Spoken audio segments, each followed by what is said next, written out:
Hello everyone, welcome to Alaran. আমি আজি সাহিত্য একাডেমি এৱাৰ্ড আৰু নেশ্যনেল একাডেমি অফ লিটাৰেচাৰ বিষয়ে আলোচনা কৰিম। লগতে সাহিত্য একাডেমি এৱাৰ্ড 2024 বৰ্ষৰ কোনে কোনে অসমৰ পৰা লাভ কৰিছে সেই বিষয়ে আলোচনা কৰিম। তো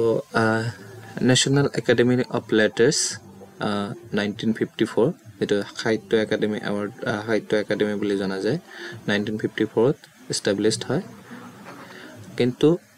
এইখন একাডেমি ভাৰতবৰ্ষ স্বাধীনতাৰ বহুত আগৰ পৰা মানে প্ৰপোজাল দিয়া আছিল, কিন্তু 1944 ত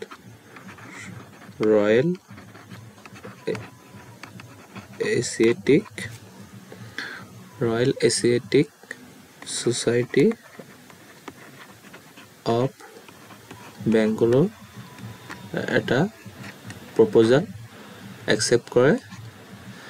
আৰু তাৰ পিছত বহুত কনফাৰেন্স হোৱাৰ পিছত তিনিটা একাডেমি এষ্টাবলিশড কৰিব বুলি মন্থন কৰে। এইবিলাক হৈছে এটা লিটাৰেচাৰত, ডান্স, ড্ৰামা এণ্ড মিউজিক,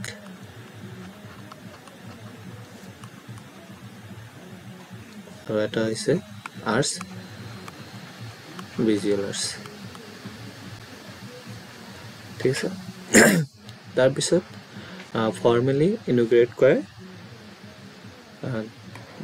12 মাৰ্চৰ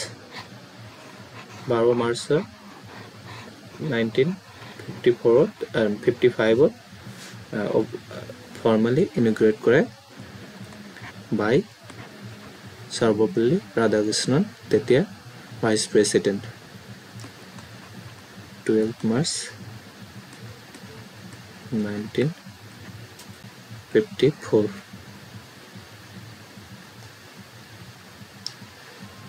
by S. Radhakrishnan inaugurate কৰে আৰু 7th January 1956 এইটো ৰেজিষ্ট্ৰেশ্যন কৰা হয়। ঠিক আছে, কিন্তু গভৰ্ণমেণ্টে এইটো কৈছিলে যে এইটো ইষ্টাবলিছ কৰাৰ পিছত এইটো যিটো এক্টিভিটিছ বা এক্সাৰচাইজ হ'ব এইটো অট'নমাছ হ'ব। গভৰ্ণমেণ্টে ইষ্টাবলিছ কৰাৰ পিছত সেইটো বডিটো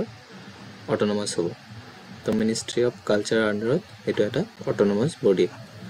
তো ইয়াৰ হেডকোৱাৰ্টাৰ হৈছে ৰবীন্দ্ৰ ভৱন, নিউ দিল্লী, য'ত সংগীত নাটক একাডেমি আৰু ললিত কলা একাডেমি অৱস্থিত। Rabindra Bhawan headquarter, Rabindra Bhawan,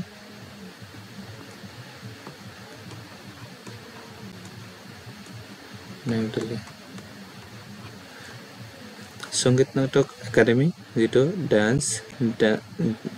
dance, drama আৰু মিউজিকৰ কাৰণে দিয়া হৈছিলে, আৰু আৰ্টছৰ কাৰণে ললিত কলা একাডেমি এষ্টাবলিছ কৰা হৈছে। এই সংগীত নাটক একাডেমি 1953 এষ্টাবলিছ কৰা হৈছে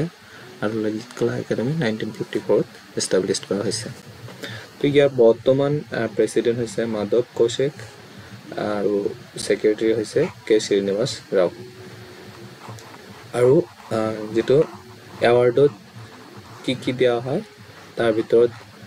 এটা কপাৰ প্লেক, এখন শল আৰু কেশ প্ৰাইজ দিয়া হয়। তো বেলেগ কেটাগৰীৰ কাৰণে বেলেগ এমাউণ্ট অফ কেশ প্ৰাইজ দিয়া হয়। আৰু যেটো প্লেক আছিলে এই প্লেকটো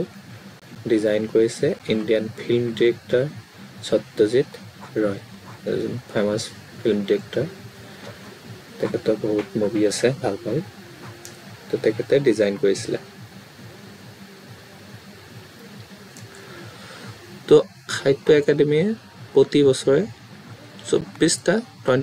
এৱাৰ্ডছ দিয়ে 24 লেংগুৱেজত। তাৰ ভিতৰত 22টা 8th Schedule of Indian Constitution ইনামৰেট কৰা হৈছে 22 languages enumerated in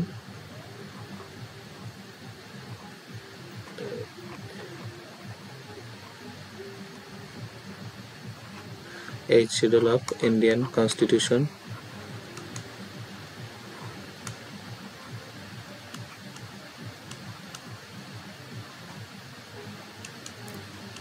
আর লগতে ইংলিশ আৰু ৰাজস্থানী একাডেমিৰ দ্বাৰা ৰিকগনাইজ কৰা হৈছে তো টোটাল 24টা ল্যাঙ্গুয়েজত 24টা এৱাৰ্ড দিয়া হয় যদি সবকেইটা ল্যাঙ্গুয়েজত মানে অ্যাভেলেবল না থাকে যেকেইটা অ্যাভেলেবল থাকে সেইকেইটাতে দিয়া হয় কিন্তু ম্যাক্সিমাম 24টা দিয়া হয় ঠিক আছে তাৰপিছত একাডেমিয়ে কি কৰিছে কিছুমান ট্ৰান্সলেশন সেন্টাৰ এস্টাবলিশ কৰিছে এইবোৰ হৈছে বেংগলোৰ আহমেদাবাদ কলকাতা আৰু দিল্লী আৰু এইবোৰ ৰিজিয়নাল কোৱাৰ্টাৰ হিচাপে কাম কৰে তাৰপিছত এটা প্ৰজেক্ট অফিচ এস্টাবলিশ কৰিছে for the promotion of tribal and oral literature in NEHU Shillong NEHU North East Hill University কেম্পাছত এস্টাবলিশ কৰা হৈছে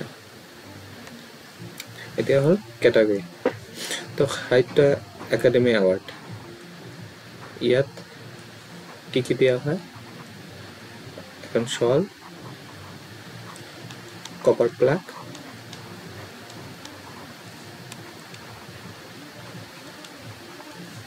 আৰু ক্যাশ প্ৰাইজ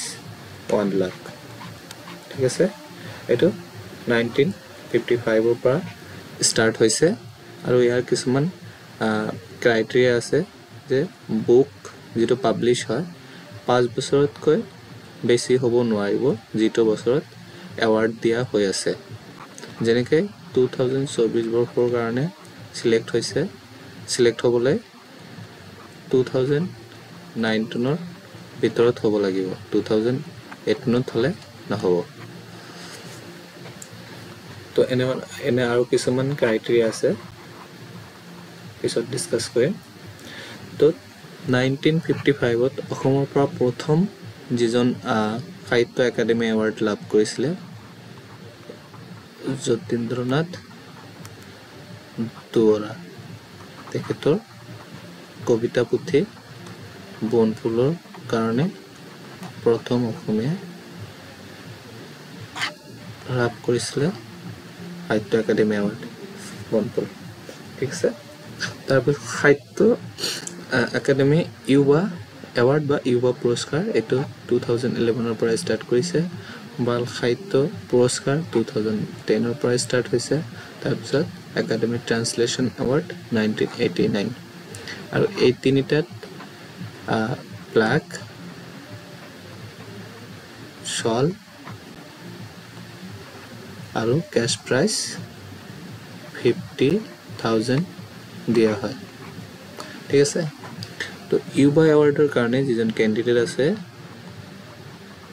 35 ৰ ভিতৰত এজ হ'ব লাগিব ঠিক আছে তো ভাষা সন্মান এৱাৰ্ড যেটো আছে এটো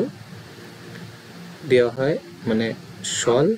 কপাৰ প্লাক আৰু 1 লাখ দিয়া হয় সাহিত্য একাডেমি এৱাৰ্ডৰ নিচিনা কিন্তু এইটো একাডেমিৰ দ্বাৰা ফৰ্মালি ৰিকগনাইজ নহয় এইটো মানে দিয়া হয় for the promotion of some languages যিবিলাক মানে 24টা ল্যাঙ্গুয়েজৰ ভিতৰত নাই কিছুমান ৰিজিয়নাল ল্যাঙ্গুয়েজৰ কাৰণে এটো ভাষা সন্মান এৱাৰ্ড দিয়া হয় ঠিক আছে এতিয়া হল fellowship programme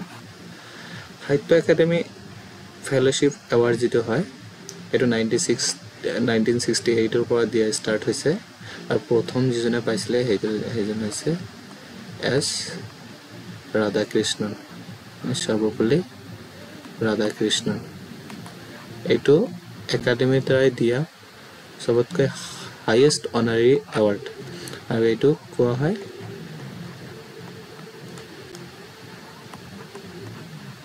immortal of Indian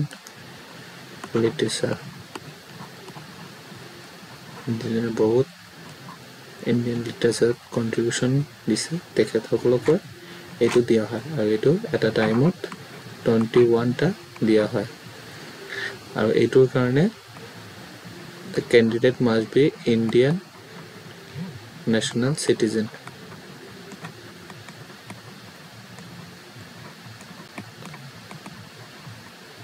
ঠিক আছে আৰু এইটো হৈছে ফৰেনাৰ্ছৰ কাৰণে এইটো এটা সময়ত 10 জনক দিয়া হয় ঠিক আছে আৰু প্ৰেমচন্দ ফেলোশ্বিপ 2005 1972 পৰা 74 পৰা ষ্টাৰ্ট হৈছে আৰু এইটো 2005 পৰা ষ্টাৰ্ট হৈছে মুন্সী প্ৰেমচন্দৰ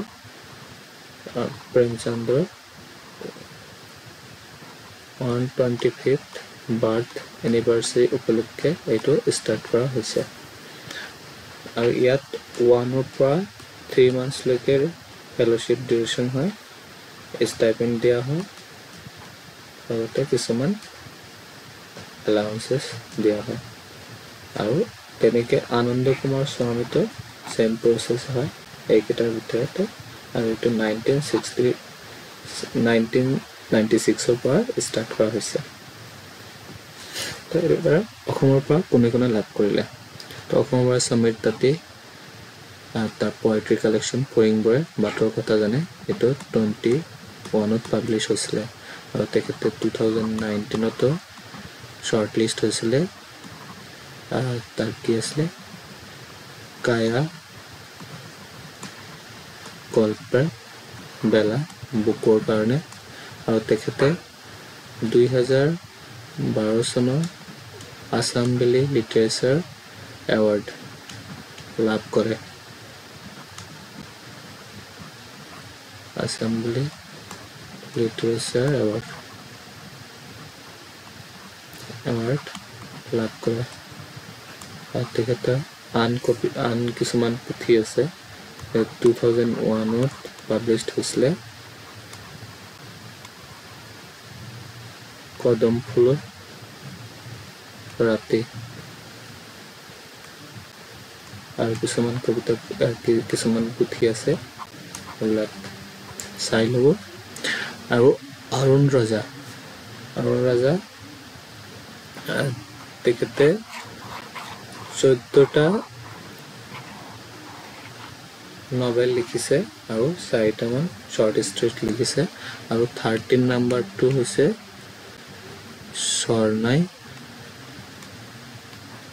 শৰণাই থাকাই ইন বড়ো লেংগুৱেজ যাৰ বাবে সাহিত্য একাডেমী বঁটা লাভ কৰিলে দীপক কুমাৰ শৰ্মা তেখেত গুৱাহাটী ইউনিভাৰ্চিটিৰ সংস্কৃত ডিপাৰ্টমেণ্টৰ প্ৰফেচাৰ হয় তেখেত 2018 চনত ট্ৰান্সলেশ্যনৰ কাৰণে সাহিত্য একাডেমী বঁটা লাভ কৰিছে আৰু এইটো তেখেতৰ সেকেন্ড টাইম সাহিত্য একাডেমী এৱাৰ্ড লাভ কৰিলে তেখেতৰ পয়েট্ৰি কালেকশ্যন ভাস্কৰ চৰিতম এইটো সংস্কৃতত ৰচনা কৰা হৈছিলে সাহিত্য একাডেমী ইউৱা পুৰস্কাৰ 2024 যেটো জুন মাহত এনাউন্স কৰা হৈছিলে তো চতাপা চক্ৰৱৰ্তী অসমৰ পৰা তেখেতৰ পয়েট্ৰি এন্থোলজি দেৰাজে হলুদ ফুল গত জন্ম বেংগলীত লিখা হৈছিলে তাৰপিছত নয়নজ্যোতি শৰ্মা তেখেতৰ শৰ্ট ষ্টৰী কালেকশ্যন জালকটা জুই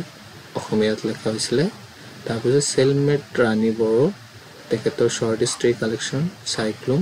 বড়ো ভাষাত লিখা হৈছিলে এটো কাৰণে ইউৱা পুৰস্কাৰ 2024 ইউৱা পুৰস্কাৰ লাভ কৰে তাৰপিছত বাৰ্জিন জেকোবা মাছাহাৰী তেখেতৰ পয়েট্ৰি কালেকশ্যন বহুমা বয়নিবা বড়ো ভাষাত ৰচনা কৰে আৰু হেইটোৰ বাবে 2024 বৰ্ষৰ বাল সাহিত্য পুৰস্কাৰ লাভ কৰে ৰঞ্জু হাজৰিকা যাৰ অৰিজিনেল নাম হৈছে কুমুদ চন্দ্ৰ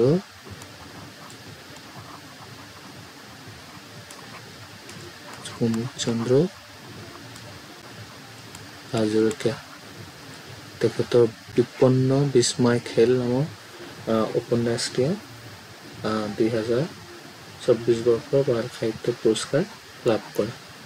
আজিলৈকে ইমানতে, ধন্যবাদ।